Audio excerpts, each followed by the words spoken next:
अस्सलामुअलैकुम अज़ीज़ तालिब इल्मों, उम्मीद है आप सब खैरियत से होंगे। जैसा कि हम अपने प्रीवियस वीडियो में सबक नंबर 5 हमदर्दी की निस्फ पढ़ाई मुकम्मल कर चुके थे। अब हम अपनी बकिया पढ़ाई को मुकम्मल करेंगे। तो प्यारे बच्चों, अपनी किताब का सबक नंबर 5 खोलिए। सबक नंबर 5 था हमारा हमदर्दी। हमदर्दी यानी हमें दूसरों के साथ किस तरह का बर्ताव करना चाहिए, उनके साथ किस तरह से पेश आना चाहिए, ये हमें इस सबक में बताया गया है। इस सबक के ज़रिए हम दूसरों की मदद करने की तरबियत हासिल कर सकते हैं, दूसरों के दुख दर्द में काम आने का तरीका सीख सकते हैं। जैसा कि हम अपनी प्रीवियस वीडियो में इस सबक की निस्फ पढ़ाई कर चुके थे। अब अपनी निस्फ पढ़ाई कंटिन्यू करते हैं। सफ़ा नंबर 22। अतिया जी अच्छा आपा सिद्दीक़ा के जाने के बाद तमाम लड़कियां मुख्तलिफ टोलियों में बट गईं। आपा सिद्दीक़ा ने बच्चियों को क्या कहा था कि आप सब ने मिल बांट लेना है काम, और काम को अच्छे से सर अंजाम देना है। और आपा सिद्दीक़ा ये कहकर नानी अम्मा के लिए दवाएं और फ्रूट वगैरह लेने चली गईं। तो जब आपा सिद्दीक़ा चली गई, तमाम लड़कियां टोलियों में बट गई, यानी कि उन्होंने ग्रुप्स बना लिए और घर के मुख्तलिफ काम करने लगी। एक टोली ने बावर्ची खाने का काम संभाला, दूसरी ने सफाई की जिम्मेदारी ली, तीसरी ने तमाम मेले कपड़े धोने के लिए जमा किए, चौथी टोली की लड़कियों ने फैसला किया कि वो नानी अम्मा की तीवादारी की फ़राइज़ अंजाम दें। तीवादारी यानी कि नानी अम्मा की देखभाल, उनको क्या खिलाना है, कैसे पिलाना है, क्या देना है, क्या दवाइयाँ हैं, उन सब का उन्होंने ख्याल रखना है। यानी कि वो जो लड़कियां थी उन्होंने अपने आप को 4 ग्रुप्स में बांट लिया और उन चारों टोलियों ने क्या किया, अपने अपने काम सर अंजाम देना शुरू किए। पाबंदी से दवाई देना, खाना खिलाना, उठाना बिठाना, दिलजोई करना एक शख्स के बस की बात न थी। पांचवी टोली ने बाजार से सौदा सलफ मंगवाने की जिम्मेदारी ली और यूं चश्मे ज़दन में सारे काम सुलझ गए जैसे कभी उलझे ही ना थे। चश्मे ज़दन यानी कि फौरी तौर पर, जल्दी से सारे काम सुलझ गए जैसे कभी उलझे ही ना थे। नादरा हैरान थी। अतिया इसकी हैरानी पर मुस्कुराई और उसे नानी अम्मा के पास बिठा दिया। यानी कि नादिया जो थी वो ये सब देखकर हैरान हो रही थी कि ये सब किस तरह से काम कर रही हैं। तो अतिया ने क्या किया, उसको कहा, उसकी हैरानी पर मुस्कुराई और उसे उसकी नानी अम्मा के पास बिठा दिया। क्या कहकर, बस तुम नानी अम्मा के पास बैठो, आपा सिद्दीक़ा दवाइयाँ लेकर आती होंगी, नानी अम्मा जल्द ठीक हो जाएंगी, तुम्हें परेशान होने की ज़रूरत नहीं है। बावर्ची खाने से अमीना ने अतिया को बुलाया, वो उधर चली गई। सरगोशी में बावर्ची खाने में पकाने के लिए कुछ भी नहीं है, ना तो आटा चावल और ना ही मसाला और तेल घी। क्या पकाएं, यानी कि अतिया को जिनके जिम्मे किचन का काम था अमीना ने बुलाया और उसको सरगोशी यानी कि आहिस्ता आवाज़ में बताया कि किचन में तो ना खाने के लिए कुछ है ना पकाने के लिए कुछ है, तो क्या करें। चुपके चुपके भी सभी आ जाएगा। मालूम होता है नानी अम्मा की बीमारी की वजह से सौदा सलफ यानी कि घर का सौदा जो हम डेली यूज़ में इस्तेमाल करते हैं, आया ही नहीं। भला लाता भी कौन, अफसोस हम भी कितने गाफिल और लापरवाह हैं, जाने नादरा कब से भूखी है।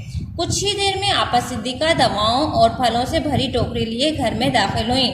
उन्होंने देखा कि बच्चियों ने पलक झपकते में सफाई करके कमरे का नक्शा बदल दिया था।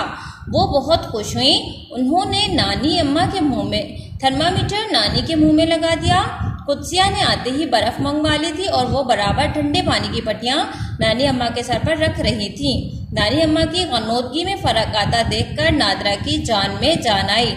नानी अम्मा ने आंखें खोली तो नादरा जल्दी से नानी अम्मा के करीब आ बैठी। नादरा जी नानी अम्मा, नानी मैं ठीक हूँ। नादरा जी हाँ आप बिल्कुल ठीक हैं। आपा सिद्दीक़ा ने नादरा को इशारा किया कि वो उन्हें ज़्यादा कुछ ना बताए।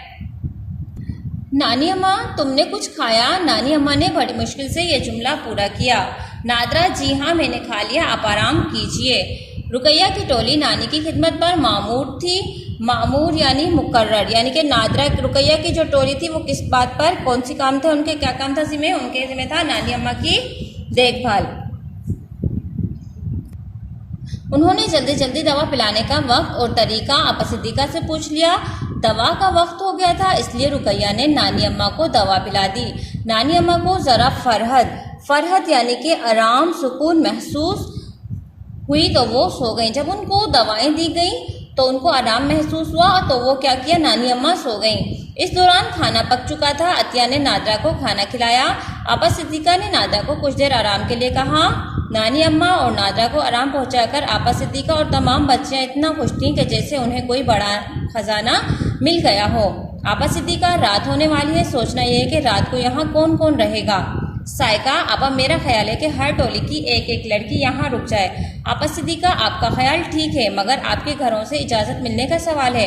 अतिया, मैंने इसका बंदोबस्त कर लिया है, हम में से हर एक को यहाँ रुकने की इजाज़त है।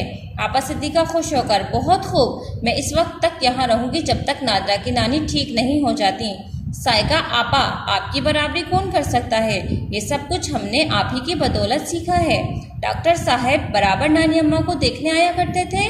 वो आपा सिद्दीका के जज्बा खुलूस और बच्चियों की बेगर्ज यानी कि बिना मतलब के, बेगर्ज यानी कि उनकी कोई गर्ज नहीं थी, वो सिर्फ उनकी खिदमत कर रही थी। खिदमत से इतना मुतासिर हुए कि आपा सिद्दीका के इसरार यानी कि आपा सिद्दीका के इसरार करने पर, बार बार कहने के बावजूद उन्होंने फीस देने से साफ इनकार कर दिया।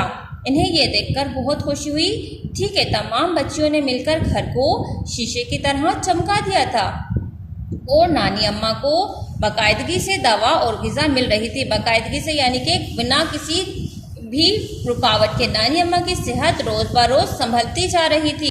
एक दिन वो इतनी खुश और हशाश बशाश थीं, हशाश बशाश यानी कि निहायत खुश थीं कि बग़ैर सहारे के अपने पलंग से उठकर कुर्सी पर बैठ गईं। इस पर तमाम बच्चियों ने खुशी से तालियां बजाईं और नादरा मारे खुशी के आपा सिद्दीका से लिपट कर रोने लगी। आपा बोली, पगली, इसमें रोने की क्या बात है।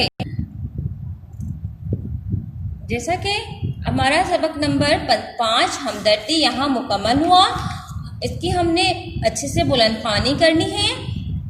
बुलंदख्वानी करने से हमें क्या हासिल होगा, इसमें हमें सबक हासिल होगा कि हमदर्दी करने से क्या, हमें हमदर्दी, अगर हम किसी की मदद करेंगे तो उसका सुकून हमें खुद भी महसूस होगा। दूसरों की खिदमत करने से अल्लाह ताला तो खुश होते हैं, लेकिन हमें खुद भी सुकून और आराम मिलता है। अगर हम किसी की मदद कर देंगे तो इससे हमें भी सवाब मिलेगा और इसके साथ साथ हमें सुकून भी मिलेगा।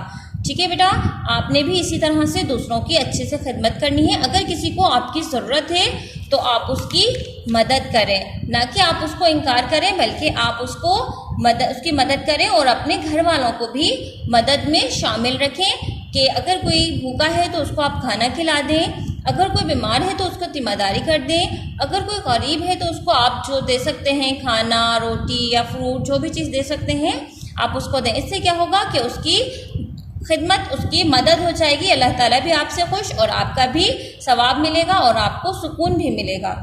जिस तरह से इन तमाम बच्चियों ने आपा सिद्दीका के साथ मिलकर नादरा और उसकी नानी की देखभाल की, उनके खाने पीने का, उनकी दवाइयों का, उनकी सफाई का ख्याल रखा और उन्होंने मिल बांट कर काम किया। तो हमें भी अपनी ज़िंदगी में इसी तरह से मिल बांट कर काम करना चाहिए।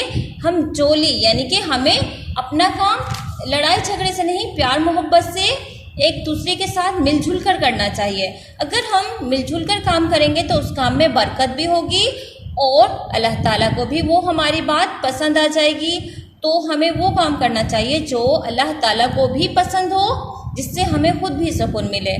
तो आज का आपका होमवर्क है, आपने क्या करना है, हमदर्दी के उन्वान पर 10 सत्रों पर मुश्तमिल कोई वाक़या या कहानी तहरीर कीजिए।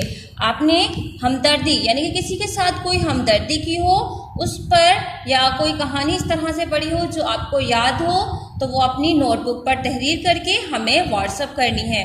ओके स्टूडेंट, टेक केयर, अल्लाह हाफिज़।